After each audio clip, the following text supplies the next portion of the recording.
कहानी की शुरुआत होती है एक घने जंगल को दिखाते हुए। एक आदमी पागलों की तरह भाग रहा था, इस उम्मीद में कि शायद उसे इस जंगल से भाग निकलने का कोई रास्ता मिल जाए। लेकिन ये जंगल इतना घना था कि यहाँ से बाहर जाने का कोई रास्ता नहीं नजर आ रहा था। यह आदमी सूरज को देखते हुए आगे बढ़ता है, लेकिन अब सूरज भी धीरे धीरे ढल रहा था। मगर इस आदमी ने भागना नहीं छोड़ा। भागते भागते एक पॉइंट आया जहाँ एक बोर्ड पर लिखा हुआ था पॉइंट ऑफ नो रिटर्न, यानी वहाँ से कोई वापस नहीं जा सकता। साथ ही इस बोर्ड पर नंबर 108B लिखा हुआ था। ये देखकर वो और भी ज्यादा परेशान हो जाता है। धीरे धीरे अंधेरा और बढ़ने लगा और पूरे जंगल में एक अजीब सा खौफ फैल गया। तभी अचानक एकदम से सारे परिंदे उड़कर वहाँ से चले जाते हैं। इस आदमी के कई मील के सफर के बाद भी उसे पूरे जंगल में कोई भी एक जंगली जानवर नहीं दिखाई दिया। न जाने ऐसा क्या था जिसे जंगली जानवर भी डर रहे थे। डर के मारे वह आदमी और भी तेजी से भागने लगा। लेकिन कई घंटों का सफर करने के बाद वह आदमी अचानक एक जगह पर आकर रुक गया और उसके चेहरे पर मायूसी छा गई, क्योंकि उसके सामने वही 108 नंबर वाला साइन बोर्ड था जिस पर लिखा हुआ था पॉइंट ऑफ नो रिटर्न। अब आदमी को समझ आया कि चाहे मैं जितना भी भागूं पर इस जंगल से निकल नहीं सकता। इसलिए अब वो वहाँ छुपने की जगह ढूंढने लगा, लेकिन वहाँ उसे छुपने के लिए कोई सेफ जगह नहीं मिली। इसीलिए अब वो पेड़ के ऊपर चढ़ जाता है, पर तभी उस पेड़ की टहनी टूट गई, जिससे वो आदमी काफी ऊंचाई से नीचे जमीन पर आ गिरा। पेड़ से गिरने के बाद वो बहुत ज्यादा जख्मी हो चुका था। उसे काफी गहरी चोटें आई। इससे पहले कि वो बेहोश हो जाता तभी अचानक जमीन हिलने लगी और अजीब सी गुर्राने की आवाजें आने लगी। वो आवाजें सुनकर आदमी के गले में सांसें अटक गईं। तभी अचानक कोई उसे खींच कर ले गया। खींचने वाला कौन था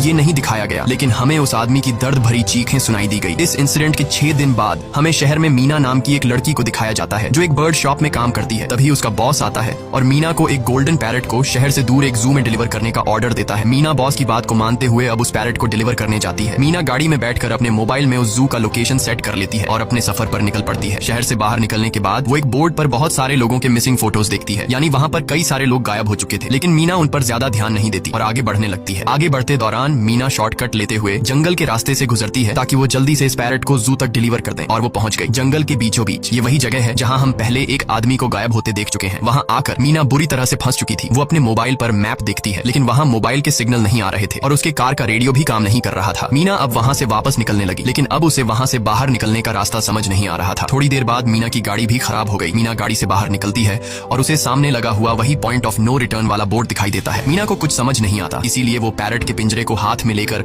आसपास मदद ढूंढने आगे चली जाती है, लेकिन वहाँ आसपास किसी भी मदद का नामो निशान तक नहीं था। उसके बाद वो वापस उस जगह पर लौट आती है जहाँ उसने अपनी गाड़ी खड़ी की थी, लेकिन वहाँ से उसकी गाड़ी गायब हो चुकी थी। ये देखकर वो बहुत ज्यादा परेशान हुई। उसे लगा कि शायद वो उस जगह पर नहीं आई है जहाँ उसकी गाड़ी खड़ी थी, बल्कि ये किसी दूसरी जगह पर आ गई है और उसकी गाड़ी कहीं दूसरी जगह में खड़ी है, क्योंकि इस जंगल का हर एक पॉइंट एक ही जैसा दिखाई दे रहा था। अब अंधेरा भी गहरा होता जा रहा था। एकदम से पहले की तरह ही सभी परिंदे इन पेड़ों से उड़ जाते हैं। मीना को अब डर लगने लगा था, क्योंकि जमीन भी जोर जोर से हिल रही थी। मीना को वहाँ आसपास किसी के होने का एहसास होता है। तभी अचानक मीना को दूर किसी का साया नजर आया। मीना भागते हुए उसके पीछे आई, पर उसे वहाँ कोई भी नहीं मिला। तभी अचानक मीना को एक बूढ़ी